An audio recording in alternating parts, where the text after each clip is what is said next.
mayroon na naman po yung panibagong tumubo na bulaklak. So continuous lang po yung pamulaklak ng Vanda orchids at Denerubian orchids dito sa aming lugar. Hindi po talaga siya nauubusan ng bulaklak. So ganyan po ka-effective yung direct sunlight at ang paggamit ng itlog.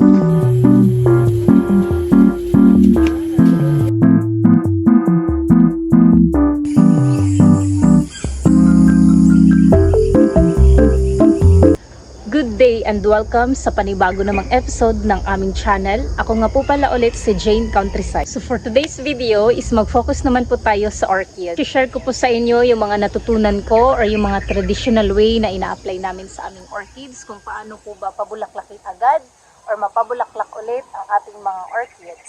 At kung paano natin mapatagal ng mas matagal yung pagbulaklak niya or ang kanyang pag-bloom.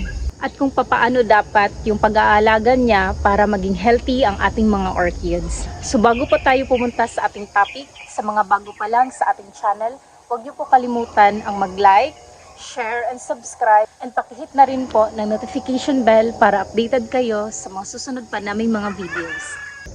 So dito banda is makikita niyo po yung Vanda orchids natin. Meron tayo ditong ma-purple and ma-yellowish niyang color. Dalawang klase po yung orchids namin dito. Merong Vanda orchids and Denerubian orchids. So uunahin na natin ang lightning ng mga orchids na to. So sa Vanda orchids, ito yung gusto nila, yung bright at direct sunlight. Pagka ganito, okay lang sa kanya. Pagdating naman sa Denerubian orchids, ang mas prefer nito is yung indirect sunlight naman.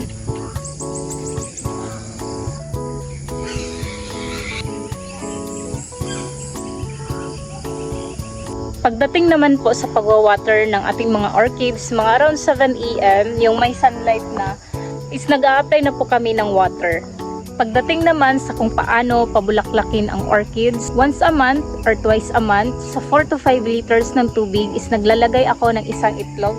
Hahaluin mo lang ng maayos at ididilig mo mismo sa kanyang roots at sa panibago niyang seedlings. So para naman masundan nyo kung ano sinasabi ko, gagawa po ako ng demo. Ipapakita ko po sa inyo kung paano ko po siya ina-apply sa Vanda orchids at Denerubian orchids. Sa 4 to 5 liters na tubig, maglalagay lang po tayo ng isang itlog.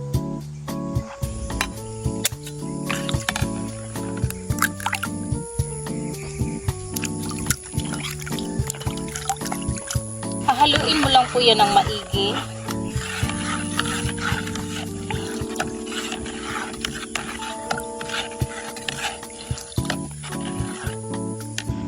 Pag nahalo na, pwede na po natin siya i-apply or ibilig sa ating mga orchids.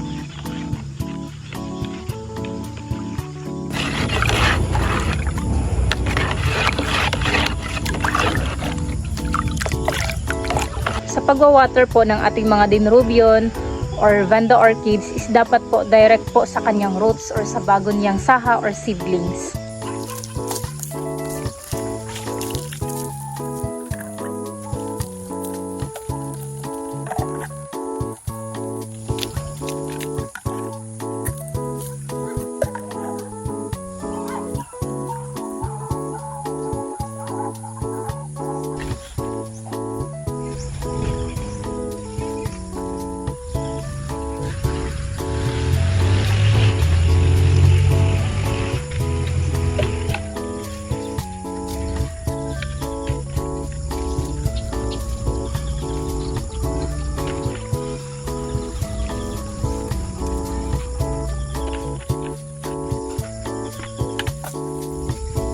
Katulad nito, may bago siyang saha sa dapat, may bago siyang seedling or saha sa dapat.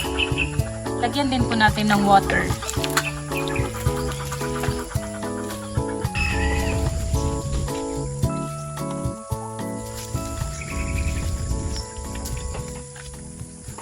Para naman sa kung paano patagalin ang flower niya or ang pag-bloom niya, is iwasan mo lang po ang pag-apply ng tubig sa mismong flower niya. So far, ang bloom or ang flower ng Vanda orchids at Denerubian orchids dito sa aming lugar is nagtatagal po siya ng mahigit 2 buwan.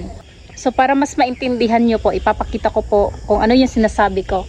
Kagaya nito, hindi pa tapos yung pagbulaklak niya, mayroon na naman po yung panibagong tumubo na bulaklak.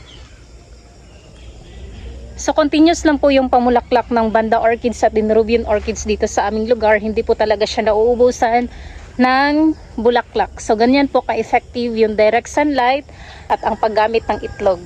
So yun lamang po. I hope natuto at nag-enjoy kayo sa panunood ng video na to. So again, sa bago pa lamang po sa aming channel, huwag niyo po kakalimutan mag-like, share, and subscribe, and pakihit na rin po sa notification bell para updated kayo sa aming mga videos. Thank you for watching!